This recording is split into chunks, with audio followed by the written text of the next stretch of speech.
Bueno, hoy 19 de abril se cumplen 30 años de lo que fue el primer atentado grande en la historia de Estados Unidos, en la historia moderna, que fue ejecutado, planeado y ejecutado por tres personas estadounidenses, eran tres ex militares, y que se llevó la vida de casi 200 personas y más de 600 heridos. Fue el ataque a un edificio federal donde además funcionaba una guardería. Los que tenemos recuerdos de ese atentado que ocurrió en el año 95 a través de un coche bomba, primero fue esta cuestión de que eran los principales, en esa época, reproductores de la realidad, los medios tradicionales de comunicación, y cómo constantemente al principio se había pensado en un atentado de gente de afuera, hasta que por cuestiones, podríamos decir, del destino, se logró dar con el autor sin querer, porque lo detuvo un policía en una carretera. Pero luego la historia se fue construyendo y se fue aclarando. Fue atentado terrorista, pero dentro, o sea, propio. ¿Qué disparó el atentado? Bueno, la razón que da el que dio el que lo hizo fue que fue una venganza de lo que había ocurrido un 19 de abril también, pero del 1993 en Waco, Texas, donde un asedio de las fuerzas federales de Estados Unidos terminó con la muerte de alrededor de 82 personas que pertenecían a una secta que estaban en ese rancho, donde se presumía había un arsenal de armas. Y volvemos otra vez al tema de las armas en Estados Unidos.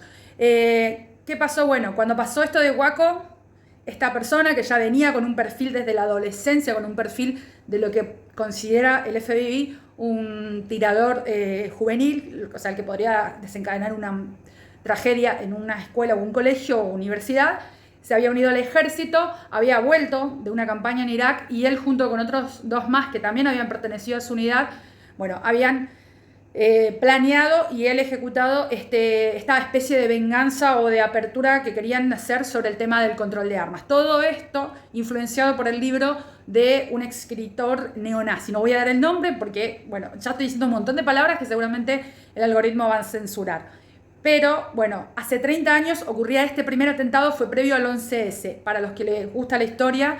Y para el que le gusta la historia y comparar, salió también, y está en Netflix, la película Civil War o Guerra Civil, que está protagonizada por Kirsten Dunst, que está más enfocada en cómo viven los periodistas la cobertura de una guerra, pero cómo viven en particular la cobertura de una guerra en suelo estadounidense entre propios estadounidenses. Perdón, estoy tapando la cámara, no tengo el trípode.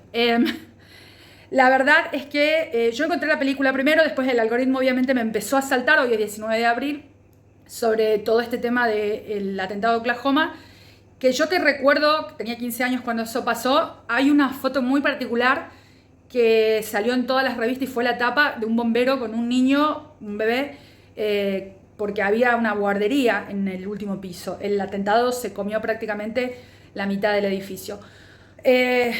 Uno podría decir que rápido se resolvió todo porque en menos de una semana lograron dar con todas las personas involucradas, pero en realidad fueron una serie de conexiones cuando se activaron las alarmas. Y recuerden que en esa época no había redes sociales como funcionan ahora, y aún así hubo muchas fake news que atentaban contra la comunidad islámica, obviamente, pero cuando la gente se dio cuenta que eran personas estadounidenses, como que les fue un golpe mucho más duro.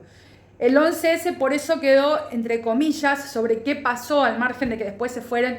Hay documentales que determinan ciertas cosas. No voy a hablar sobre teorías conspiranoicas Unidos, pero hace como para también entender un poquito muchas cosas de cómo funciona la política norteamericana y qué puede llegar a pasar. Ojo, lo del Capitolio no es un hecho aislado que nos podamos olvidar, sobre todo cuando ahora el presidente que lo instigó vuelve a ser presidente. Es interesante para todos los politólogos, para los que les gusta la historia, los que les gusta este tipo de contenido. Hoy justo se cumplen 30 años, insisto, de lo que pasó en Oklahoma, el atentado de Oklahoma, y 32 años de lo que pasó en Waco, Texas. Pueden ver, hay documentales un montón de creadores de contenido, pero también Netflix tiene documentales tanto de Waco como de lo que pasó en Oklahoma, y la película que es Civil War. Le voy a dejar acá una foto para que identifiquen a las protagonistas. Y la verdad, a mí personalmente me fue llevando el hilo de la historia de la protagonista, porque sinceramente ser periodista de guerra es complejo, y ser periodista en general, cuando te tocan cubrir algunos hechos, no digo que te deshumaniza, pero uno llega a poner ciertos bloqueos que en algún punto terminan de explotar. Hay una lectura muy interesante de esa película a nivel político, pero también a nivel periodístico para todos los que estudian periodismo y les interesa formarse y seguir creciendo en esto. Así que les dejo esa recomendación hoy especial.